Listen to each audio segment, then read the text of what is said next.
I can hit it. There we go.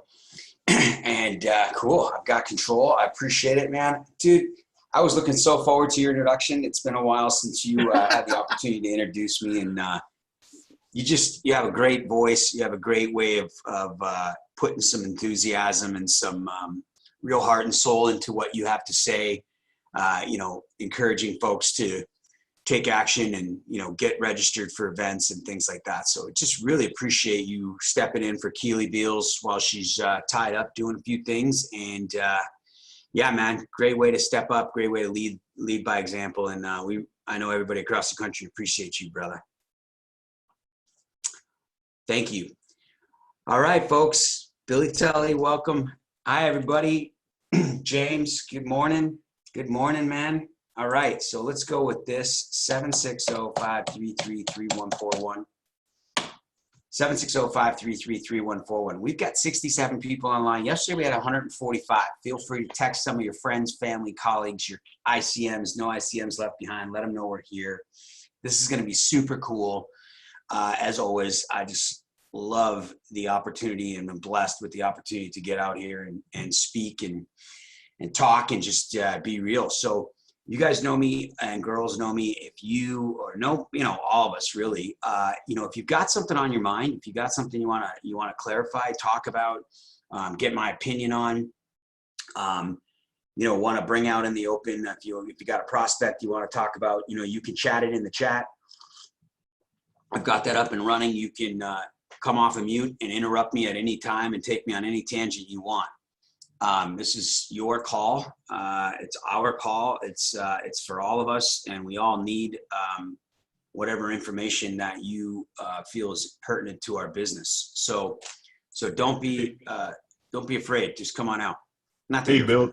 Yeah. This is Alvin. Hey, Alvin. Yeah. How you doing today?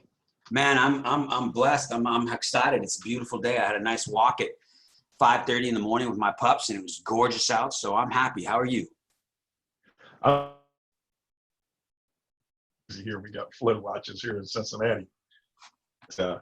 It's still beautiful outside. Awesome. But to talk about is excuse me. This weekend was working on getting my first property under contract, and everything seemed to be going well. But I had a proof of funds letter that I got off the line, and at the bottom of it, it said it had like a clause that said contingent upon underwriter's approval. Yeah. So I believe that they had accepted the offer, and I just believe that phrase down at the bottom turned out to be a stumbling block for it. And I, consulted with some different more experienced real estate investors in our group, and I actually looked online. And so I understand that what that means is, I'm gonna do my due diligence to make sure that the numbers are right. In this case, it's a buy and hold, so I would be looking at the P&Ls and the rent rolls and everything, and that's really what that means. But my realtor and the seller's agent, I believe they took it as if, they want cash, so they took it as if, well, he's got to wait and see if he gets credit approval or something like that. So we went back and forth with that, and I just ended up not doing the deal.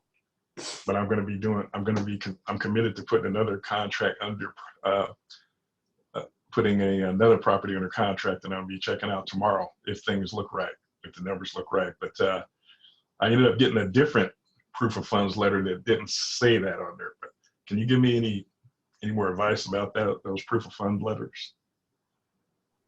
Yeah, so a couple things. One is proof of funds, in my opinion, and most valuable realtors' opinions, mean absolutely nothing. I don't even know why. In reality, if you're selling a home, let's see. If you're selling a home, like legitimately, like, you're just a single person, you're a layman in real estate, and you've got a house for sale, and someone comes in to buy your house, you want to make sure they're qualified to buy the house. I mean, that's what it's out there to protect, right? And and so the agent that's representing the seller, is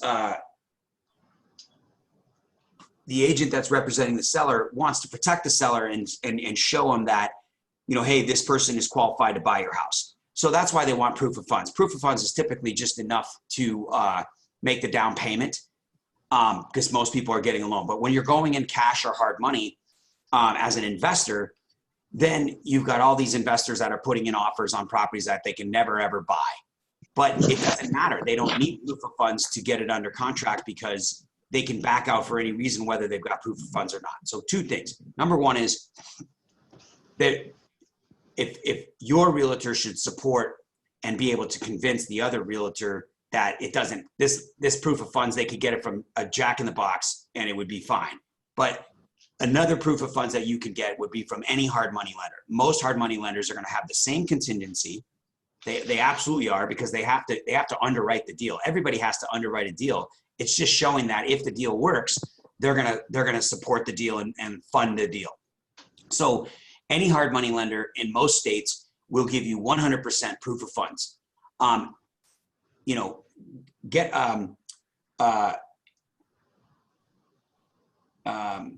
I can't think of the name. The ones online are fine. They should be fine. I used to write proof of funds all the time for anybody, and I would have the same contingent upon partners walk through within 72 hours because I'm giving a proof of funds that says I'm going to fund 100% of this deal for somebody that I'm not even a partner on, and most likely I'm not going to fund it. But if the deal was 100% perfect and I absolutely loved it, I'm going to fund it. So we won't know that until we're under contract, until I do my due diligence and everything like that. So that's what that means. And a good realtor should be able to fight for that. And again, it means absolutely nothing. If you have an inspection period, you can cancel regardless of proof of funds. But yes, you know, if I was going to a bank, like an REO, a real estate owned by the bank, or if it was a deal that I wanted so badly that I was going to do, I would give them whatever real proof of funds I had. I would give them bank statements. I would give them, like, I print every month, or every 2-3 months, I print a personal bank statement, one of my business bank statements with cash in it. And those, you know, they fluctuate all the time, right? You know, 100,000, you know, 200,000, and then down to 20,000, whatever, all the time. But I'll print one when it's high so I can use that as actual proof, because if I want a deal that I don't want to miss out on, I'll go way higher on my earnest deposit, and I will also show a real proof of funds if I want to. But otherwise, I use the same proof of funds everybody else does, which is a contingency proof of funds. That doesn't matter. So that's my take on that. Does that make sense? Yeah, it makes sense, because one of the things that I saw when I looked on YouTube is the guy was like, you know, saying the same thing you are. It should be something that your realtor should be fighting for. And he actually went as far as saying that if they are coming back to you with that, you might need to get a new realtor. Yeah, I would totally agree. And most of the time, you know, some realtors just don't know. They're just uneducated. They just don't know. So they just got to be educated. And you know, you gotta have a upfront conversation and be like, listen, I'm not wholesale. You know, if they're concerned that you're not going to close, you got to tell them why you're going to close. I'm not wholesaling it. You know, if you're not going to wholesale the property, but you do want a contingency because you need some due diligence time on rent rolls and stuff, but you're a legitimate buyer and you're going to take it down with private money and hard money. So it's going to be no money of your own. So you're not using your own proof of funds, and they understand the transaction. They might be more open to it if that's the legitimate transaction. You can always explain that. Yeah, that was another thing. I'm glad you brought that up. I guess the seller's agent felt like I was a wholesaler because I actually put a clause for assignability in it. Yeah, which is legal, so they shouldn't have a problem. They're still getting paid.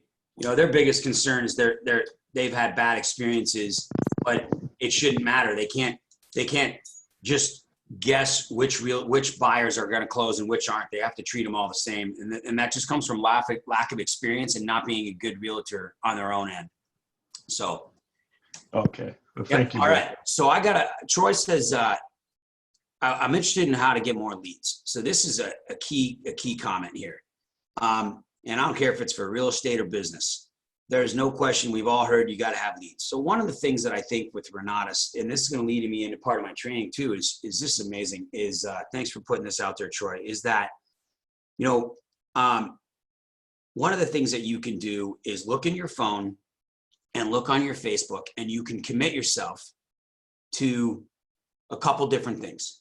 Number one is, why don't this week, each and every one of you commit to 10, if you want to be ambitious, commit to 20, two different types of leads, 20 messages that are non-business related, okay? 20 messages, either Facebook Messenger or text message, right? That are just reaching out to somebody, where you're saying, and I'm not talking to your brother that you talked to yesterday, I'm talking to somebody, you know, relatively new. It's not like they've never talked to them before, but a warm market message. Hey, just thinking about you in COVID. Hopefully you're back to work. Anything. Strike up a conversation. Strike up a conversation. You guys get it, right? 10 messages, 20 minutes. Now, on the other side of the coin, pick 10 people, be ambitious, pick 20 people. And over the next week, invite 20 new people to see your business. Like flat out call to action. Hey, I'm getting involved in real estate investing. I have a great opportunity for you to see. Whatever it is you come up with, bounce it off one of your 5 stars or bounce it off a friend, you know, text it to me, whatever. What do you think of this? And then create the text and send it out, or the Facebook message, a private message, and call to action to see your video, to come to Thursday night, like 10, 15, 20 people, like full on invite them. What's the worst case scenario, right? So here's an interesting thing I talked about yesterday that leads right into this to support this, and we'll get into it. And I love this, and I want to talk specifically on how to do things. So, you know, it's interesting because we consider not talk like, all right, everybody on this call, there's 81 people on this call. Thank you, by the way. I know it's just awesome to have the respect that you guys give to be able to listen to me. And, you know, I got to be honest with you as I dive into this, and you guys know this, you know, I have not made, you know, I've made $154,000, the most amount I've made in 1 year in Renatus. So there are multiple people far ahead of me in that game. And you guys get on this call and listen to me. Now, I've done very well in real estate, as you guys know, so I get to combine the two. And soon enough, I'll have $100,000 a month in real estate and $100,000 a month in marketing, right? So with that said, you know, these are things that I struggle with every day, that I deal with every day. I don't wake up and make $100,000 in a month from marketing, all right? So I have to work at it. These are things that I just literally did myself, okay? I need leads. I need new blood. I need new opportunity in my business, just like you do, all right? It's never easy. It's simple, right? And it's possible, and it's probable, but it's never easy. Last week, I generated 5 new leads, and I had 5 new individuals at the meeting on Thursday night, that webinar, the live online webinar. One lady put the follow-up off till Wednesday, Thursday. She's an old acquaintance, perfect. One gentleman I did follow up with yesterday. Turns out he didn't watch the whole video. He only got in about 35 minutes, and then he had something going on and blah, blah, blah. So I had to send him the recording. Another person was out of town yesterday. She didn't get back till late afternoon, so I'll follow up with her today. Let's see. I got to remember. Follow up. I'm trying to even think. Keith, for example, we haven't even gotten a hold of him. So I don't even know where he stands. So what I'm getting at is, I was pretty excited. Oh, one guy couldn't log in. A friend of mine, he came to a property tour of mine, a flip that I did that I think I made roughly like 50 grand on. and timing was bad. This several years ago, 2016, and never enrolled, never, in fact, ghosted me completely. But he reached out to me on Facebook the other day, and then he was going to go to the meeting and literally couldn't even his internet wasn't good enough to get on the thing. So I sent him the video. So I have no idea if he watched it. He hasn't even responded to the text that I sent, the Facebook message that I sent. So it's real, people. Everybody, we all deal with it. Like I would have thought, oh yeah, I've got these 5 new people. They're all excited. They're going to join whatever. They're going to, I'm going to have a great follow-up. I'm going to put them in the system. It's not like that, right? But we can't hang our hat on it. It's not a big deal. It's not about us. It's not something you're doing wrong. It's not something that, you can get better at, though. You can work on it. That's why you're on these calls, right? So, the interesting thing is we humanly, nature, we definitely get beat up a little bit. And when you're only dealing with 1 or 2 or 3 people in a month or at a time or in your whole career with Renatus, and you get that type of rejection, even though it's surface level rejection, it's sometimes your brain is programmed that it doesn't work, right? Your brain is programmed that, why would you go through this much trouble for nothing, right? You can't see an end in sight. There's no money coming down the road. There's no result. There's no payday. You've got other things like real estate. You've got other things like your job, your school, your house, your kids, your whatever. You've got these other things that give you instant gratification. If not instant, they still give you gratification. So it's an easy fallback. That's why personal development, you look at a Michael Huggins and people like that and John O'Neill, you got these guys that constantly strive to better themselves because they have to be bulletproof. You don't have to read 40,000 books like Michael does, but you've got to balance it a little bit, right? We've got to work on ourselves all the time. And so, when I hear I need more leads, I'm with you. I just erased half my board. I'm going to redo my board this morning. I'm going to do it today. I've got a whole new campaign in my own head that I'm going to work on. And I agree with you. But it's interesting because the leads aren't difficult. Like, I don't know how many friends you got on Facebook, but you can get friends all day long on Facebook, right? You've got a phone filled with people. You've got an email list filled with people, but we pick and choose who we talk to. So let's think about that. Like, we definitely make it a little harder than we have to. Like, come on, folks, we can simply invite somebody to a Thursday night, right? But that doesn't always work because we don't always have the right thing to say, right? And then we don't want to ruin it in our head. But if you've got 100 messages, you're not going to ruin it 100 times. It really has nothing to do with you and like something that you said that's wrong. It's just them. It's just their time in life, their place that they're at, or the message they're receiving, and the position that they're receiving it.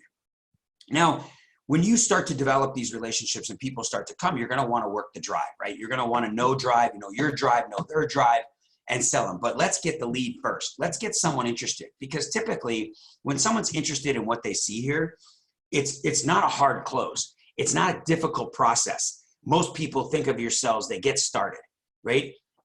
But the problem is the core problem is us getting to those folks, enough of those folks, and we just don't, right? We just don't do it. Why? Because we do not talk to enough people. And I'm not talking about Craigslist cold leads.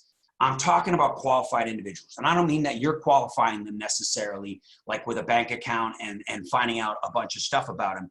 I'm just talking about talking to them in the first place. All right. So, if you are, I don't know, lack of a better example, Michael Huggins, and you are working at Jiffy Lube, and you are making $10 an hour or whatever he was making, I don't know, and it was a different time. It was during the crash, right? 2011. People were upset. People were poor, broke, whatever. And he's got a bunch of guys that are really looking to play video games and drink at the end of the day, smoking cigarettes, not caring much about their health or anything. They just want to make money, get through the end of the day. And those are the folks that you're talking to all the time. There's going to be a Michael Huggins, a diamond in the rough. but the rest of them are going to be for a while until they work on themselves or they hit the bottom of the barrel at some point, and they hit that something. They finally get sick and tired of being sick and tired, but for most of them, they're not there. So you're talking to the wrong people. That's what I mean by a qualified individual.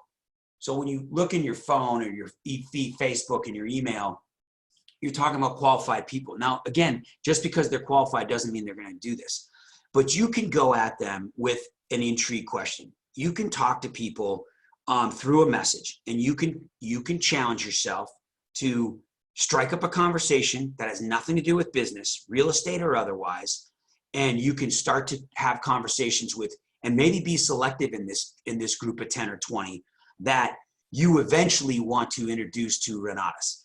The others, go ahead and start to talk to, go ahead. Maybe it's somebody that you know is never going to do it. Maybe it's somebody that you don't know very well. And so you're going to invite them, flat out invite them with an intriguing question. Hey, listen, I bet you strike me as the person that wants money or desires money or loves money or likes time freedom or time flexibility or whatever the A personality strike you're going for, the director or the executive, or maybe you know their drive and you're going to go after them and say, I know you're a guy who likes systems and loves to have everything lined up and your ducks in a row. Come check this out Thursday night. PM me back and I'll give you the details. You got to hit this up. You're not going to be disappointed, right? A direct call to action. So here's the thing to think about. Totally, Megan. Here's the thing to think about. It's interesting because, and I am as guilty as anybody. We choose not to spend much time talking to people about Renatus. And we can get into the reasons why, right? We kind of all know them. But if we think about it, we haven't done a deal. We don't feel comfortable, okay? And we don't feel comfortable. It's not wrong, okay? I've heard Michael say this. I kind of like the way he put it. And I know, and Dane Clark, I just listen to these guys every week, so that's why I refer to them. There's a lot of leaders across the country that say the same things and stuff like that. But, the choice isn't necessarily a bad choice or a wrong choice or the incorrect choice. There's just different choices, right? So it's not that we're wrong about the fact that we haven't done a deal. It's not that we're wrong that we don't know if it's going to work, right? It's not that it's okay the way that we feel, but we then having a choice once we recognize it to make a different choice about that, right? We can accept that. We can accept that we haven't done a deal, that we haven't been successful, that we haven't had any money come in, that we've been going at this for a while, or whatever the case is. And I'm not saying that's any of you guys, but if to an extent, if it wasn't, then we would have a bunch of people on this phone making, 50, 60, 80, $100,000 a year in this business. Okay. So at some point we've got to talk to more people. And the thing is, is when we have all these reasons we don't talk to people, and I'm not talking one or two or three. I'm not talking the few that we talk to. I'm talking a daily basis, 2 or 3 or 4 or 5 people a day, new people, constantly, strangers and alike. Why we don't just get somebody on our team and start working with their entire world market right away, I have no idea, right? This is why. It's interesting because we spent $20,000. I'm going to assume that you've all spent 20 or 22 or whatever the case is. And if we think about it, we would never spend, like if we're buying a car, we would never be like, I'm going to buy the car. I'm going to invest 20 grand in the car. In fact, I'm going to spend 20 grand on a car. And I hope it works. Like, I think it's going to work, and I'm pretty sure it's going to work, but I'll find out later if it's going to work. Right? No way. You're not going to find out later if the car has an engine or if the car has 4 tires Or if the mythological, you've never driven before, you've never driven a car before, and all of a sudden you hear that it drives you faster to work than the train or the bus, and it's, you know, cool, and you can go shopping with it or whatever. It's got storage and you can ride 4 people.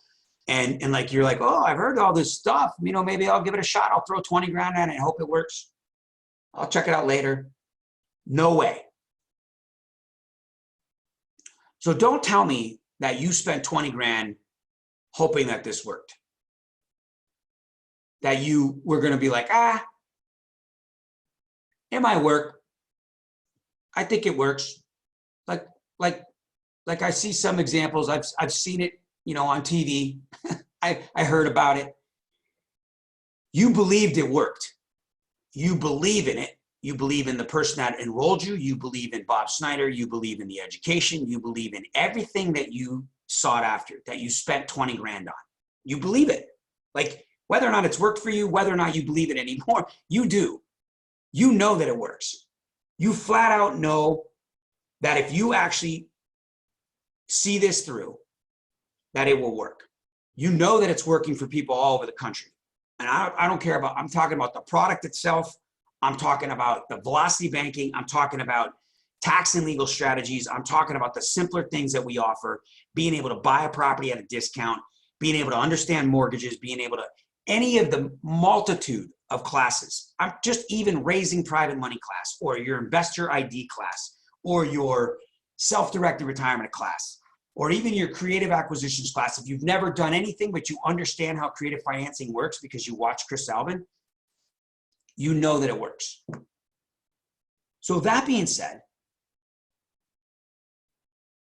what do we care about? Why do we still give a crap if we've not done anything with it? We're not selling somebody on the fact that we did it. It's not about us whether or not they're going to do it, whether or not we're going to do it. If we buy the car, let's just say it's a really nice car. It's a collector item. And you store it in a museum because it is a certified collector 1957 Corvette, whatever, and you never drive it. You know that it's drivable. You know that it works. If you never drive it, it doesn't matter. You're still going to tell people about 1957 Corvettes and how they hold their value and they go up in value, and you can trade them and sell them and leverage them and whatever the heck else, store them, and they're historical and they're a classic item or whatever, right?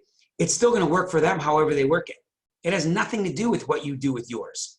It has nothing to do with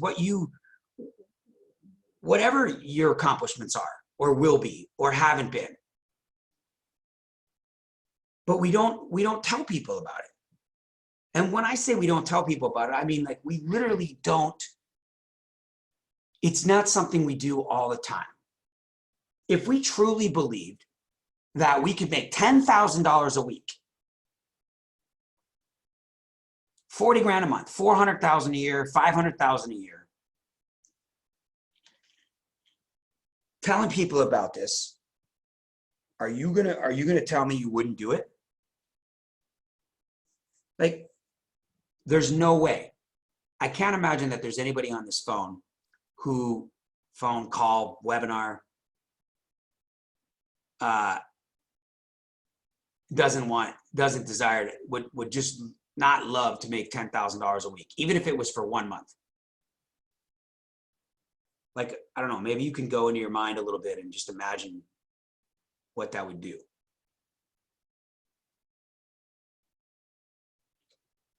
So we tell one person, maybe two.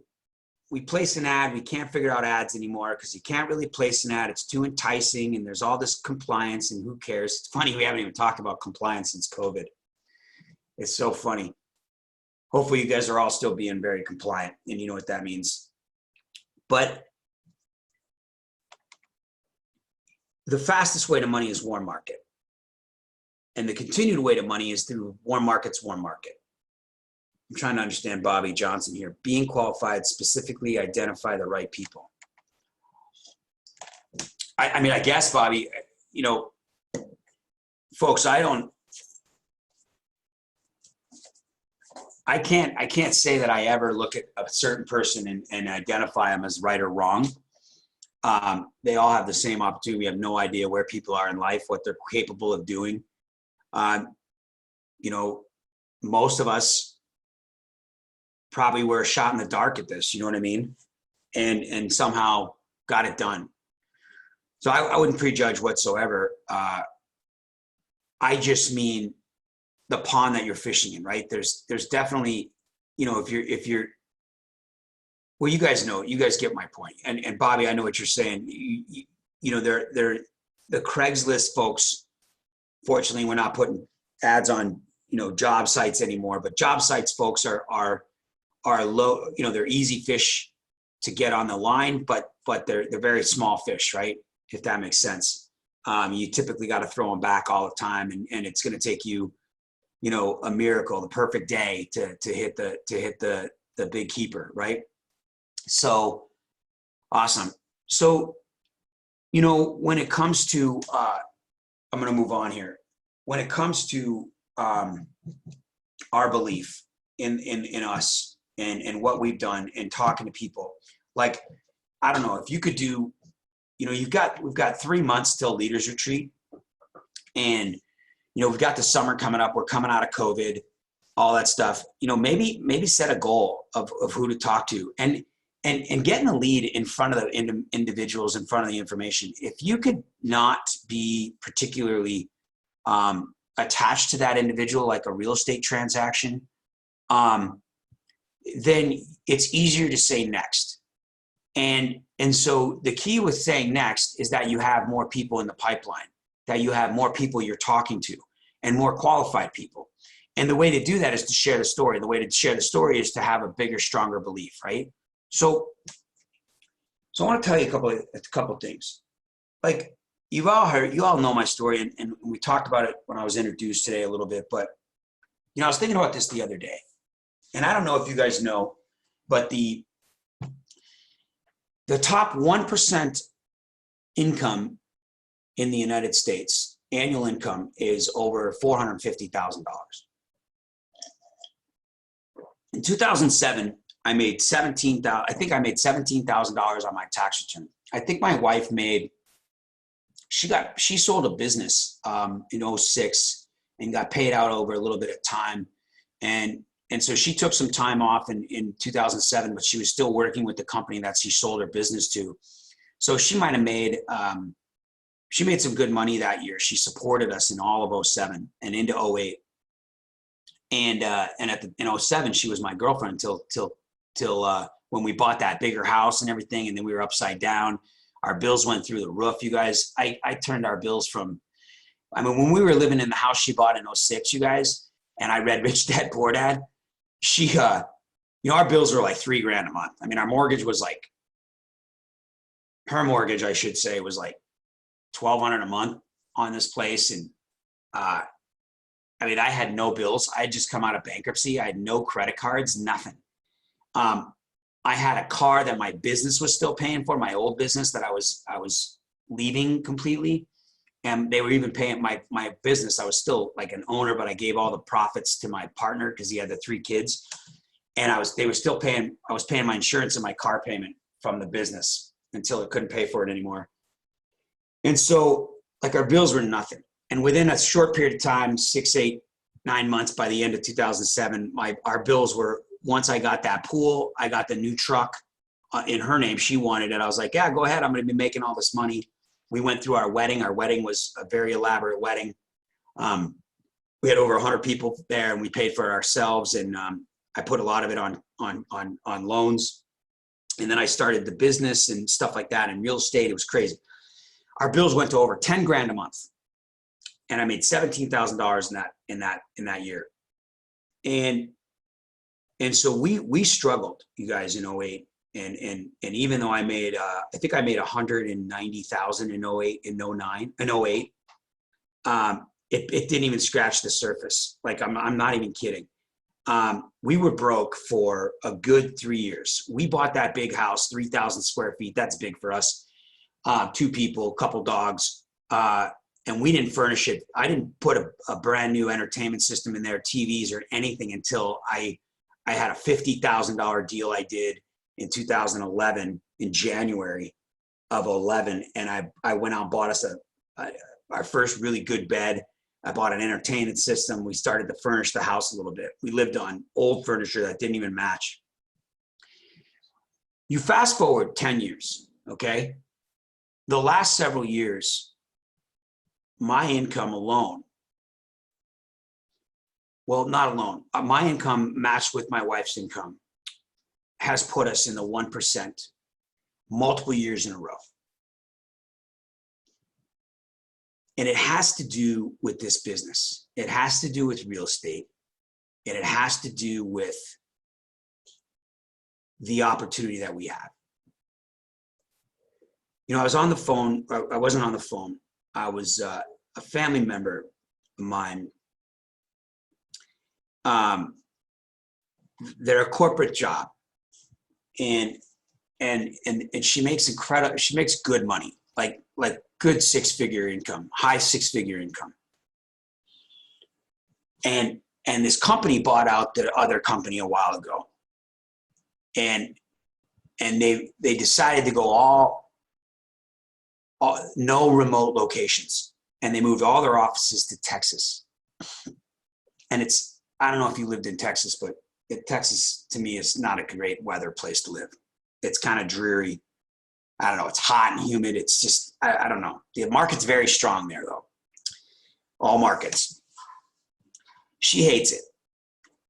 And she hates her job. Like they had some changeover through this COVID thing. And this is a multi-billion dollar company. And her new boss is just a nightmare. And everybody hates, and everything's being changed. And they'll work tirelessly. She works so hard. She's never worked this hard. And I mean long hours, hard hours, constant hours. And she hates it. And we forget that that's out there. Like if you read some posts, the struggles are real. Like you hear these people who aren't even coming back to work because the restaurants are opening, but the pay is too low. They get more on this new unemployment plan than they do on going back to work. And what's human nature do? Lazy. Me. What's in it for me? Like the opportunity that we have when you look at just my story is one of thousands across the country. Like I'm grateful for the old company when I found this information. And it was 20 grand with 20 classes plus or minus, and it was live every couple months in a hotel. Like there was no online, you guys. There was no support. There was no masterminds. There was no live and online recorded. There was no Helios. There was no tracking CRM. There was no iOS. There was no nothing. It was raw real estate investing education. And it was minimal. And it was when real estate was crap, when no one wanted to get involved in real estate. Nobody could find any money. And we complain today about the comp plan being changed, or, we got to pay for profits and it's not part of the lifetime education package that we bought. Like we complain. It's insane. What's worse is Bob Snyder, like every one of us on this phone, you all love Bob Snyder. Like we respect him. We believe that he's a genius, most of us, some of us. But we all believe in his integrity. We all believe in his personality. We all believe in his family, his beliefs, his understanding, and his commitment. And we all understand that he gives tirelessly, that he gives back in ways we only dream to do, financially to organizations, more importantly, personally out of pocket for Helios and his drive to save Renatus, you know, to not let it fold, to not let the SEC and FTC attack it, shut it down, change your life. We know he's young. He's in his mid-50s. His family's part of the business. He's dedicated to one thing and one thing only, and that is changing the lives of 1 million people. He constantly eliminates problems, problematic people from the organization, brings in new instructors, new classes, new content, new ways to stream it, new ways to make it better, new curriculum paths, new opportunities, surrounds himself with new, bigger, better, badder people, constantly reaches out to the general population of Renatus to inspire us to be better, to step up to the top, that there's plenty of room at the top. And he asked me one thing in return. One. And that is for you to tell people about it. That is for you to take the opportunity you've been given and share it with others. And still, we do not. We try, we want to, we intend to. That's fine. You don't have to. You're not required. He's not going to look badly on you if you don't. You're not shamed. You're not disappointed by anybody. Nobody's disappointed in you. No one, everybody loves you the same. We all do. It doesn't matter if you make 5,000 or 5 million or $5 or no dollars. You're equal. We all are.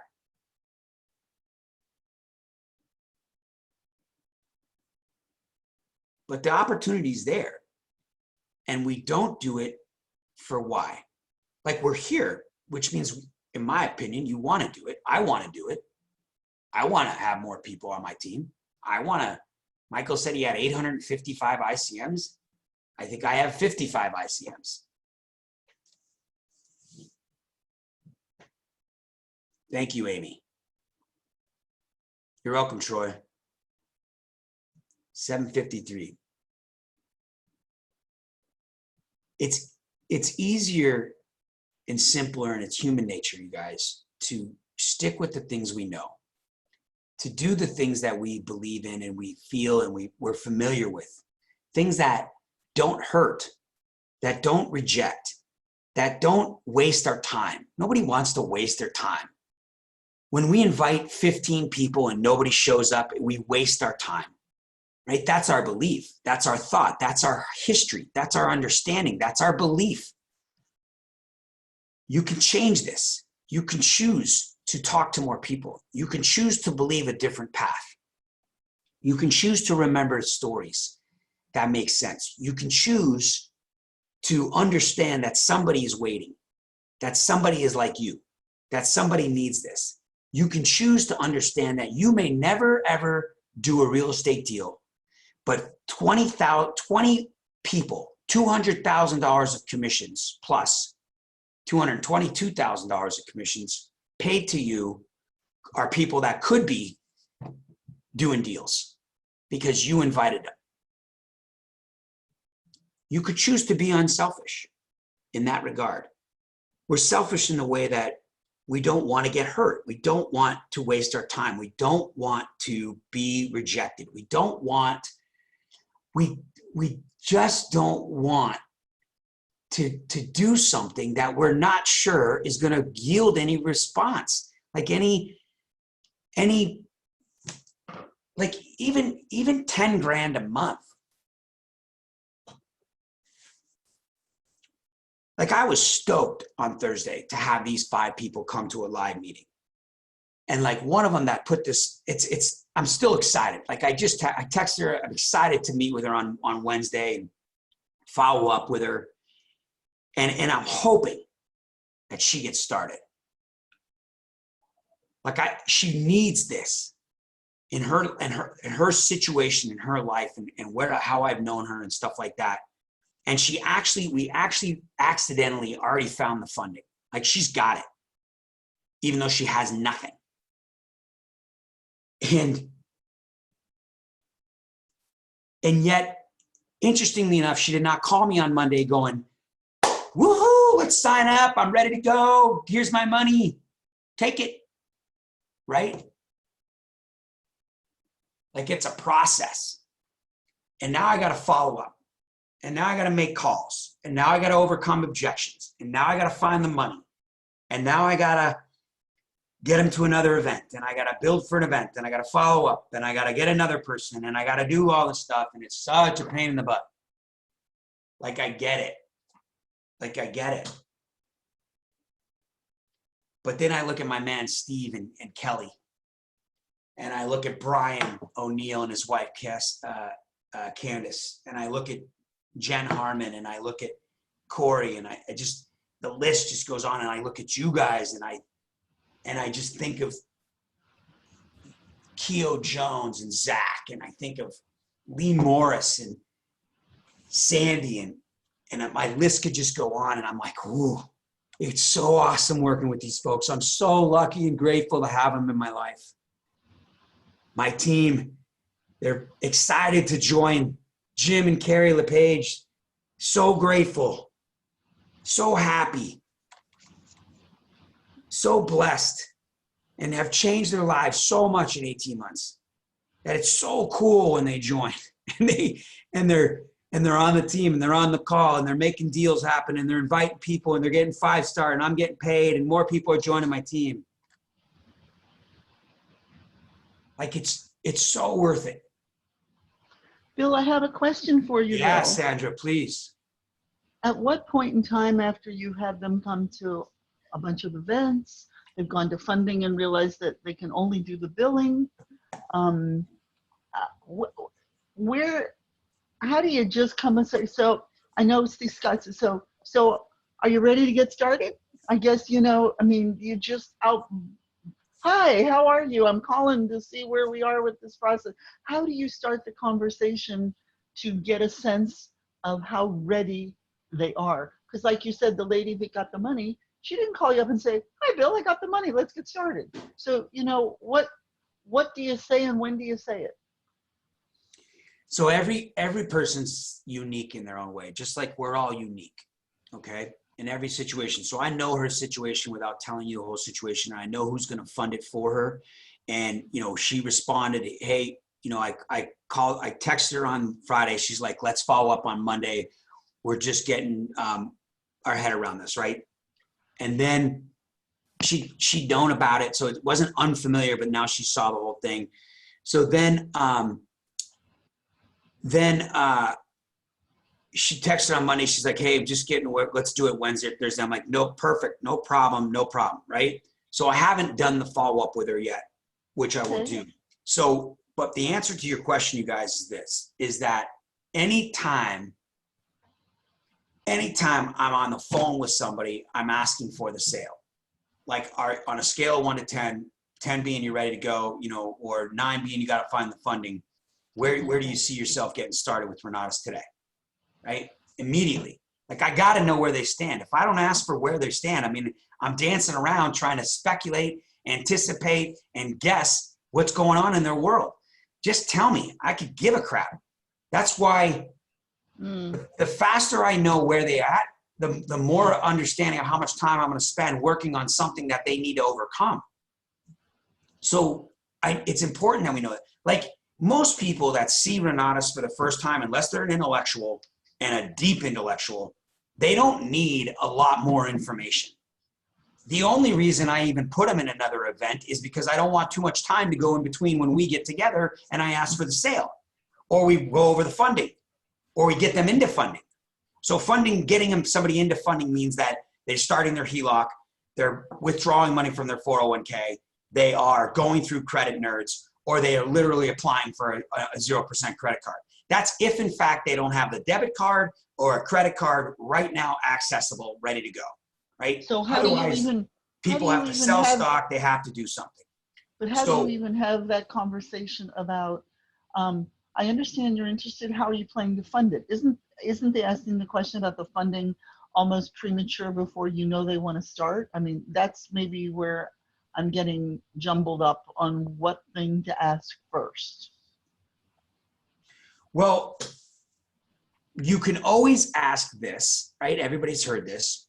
If money wasn't an object, like if money was not an issue, and perhaps for you, it's probably not, I'm guessing you probably already know how you're going to fund this baby anyway. But if money wasn't the issue, is there any other reason you wouldn't want to get started today? Like if I could just enroll you right now and you could have access to the education, is there anything else holding you back besides money? Boom.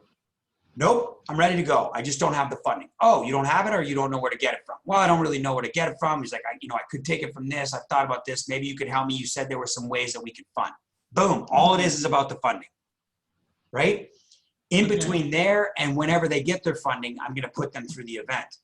But if I'm only working with that person, it's going to be a long road, right? Unless they're like, hey, I've got these options. Like when I worked with Brian and Candace, they were like, I got this, this, this, and this. This is what I'm going to use, but I want to try this. We're going to try to get this funding a different way. I'm going to increase this credit card, right? They're telling me what they're thinking of doing because we all know what resources we have. We're not stupid. Like we literally know where we have money. Like we might not know that we can borrow from our 401k, but we know whether or not we have one, right? We know whether or not we had a job 10 years ago and we put money into it. We might not have seen a statement in 10 years, but we know it's there. So yeah, do we need to do anything to wrap up? No, I'll end the meeting for all. No worries. I got it covered. You are so welcome, James. AFTO, right? Ask for the order. Yep. I'm ready to just start calling. They're ready or not. It's up to them. Yep. You're welcome, Roy. You're welcome, D. James. Wanda, you're welcome. Amy, absolutely. So to answer your question, Sandra, you guys, this is great. It's 8:03. We'll wrap it up. You want to ask them, when I sit down, the only thing I want to do, you guys, is this, in my opinion, and I think Dane Clark is exactly the same way. You go to a presentation, if you see a 15-minute overview or briefing or there's some sort of prelim to the actual intro, once the intro's done, most people can get started. Like they don't need a lot more information. Now they're going to have a few questions. On the door.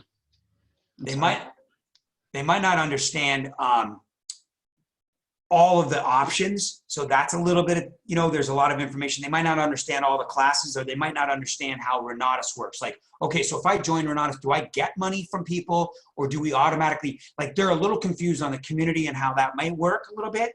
There's a couple clarifications that take 5 to 10 minutes, but most people know they want a real estate education. They like Renatus, they like you, but 20 grand is all they see in here, and that's what they're thinking about.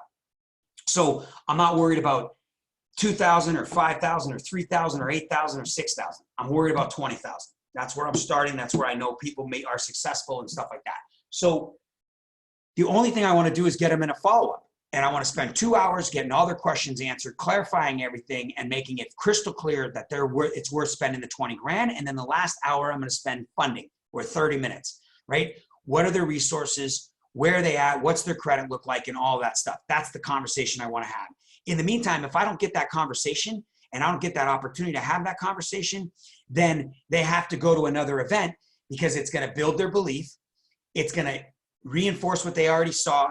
It's going to separate them. It's going to encourage them to be there faster and stuff like that. Only if there's an event in between when I'm going to meet with them.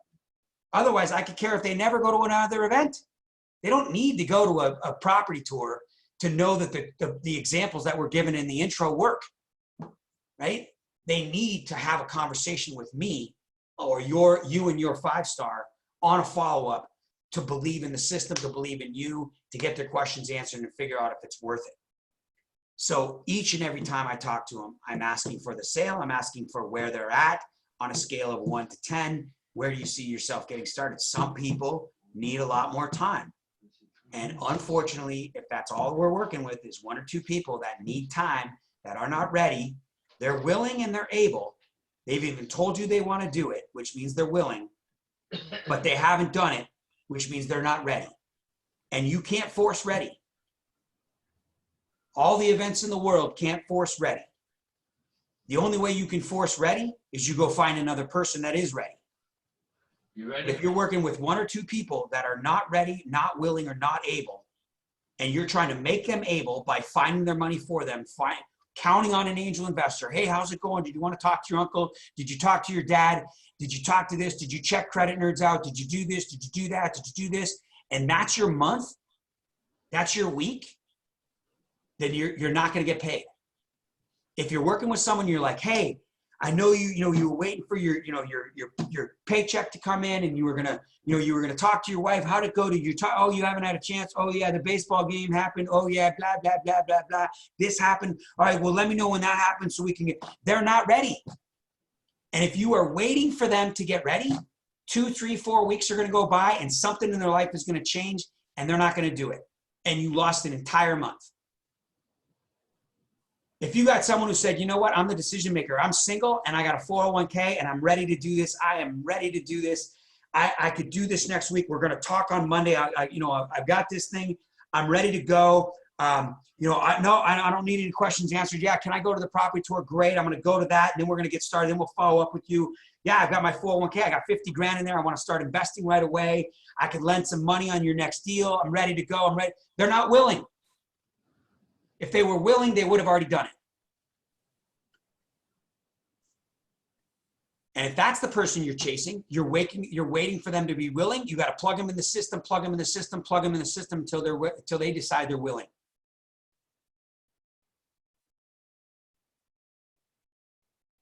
We've got to find the first question from the whole day, as I'll finish this up, was Troy, I believe. And he said,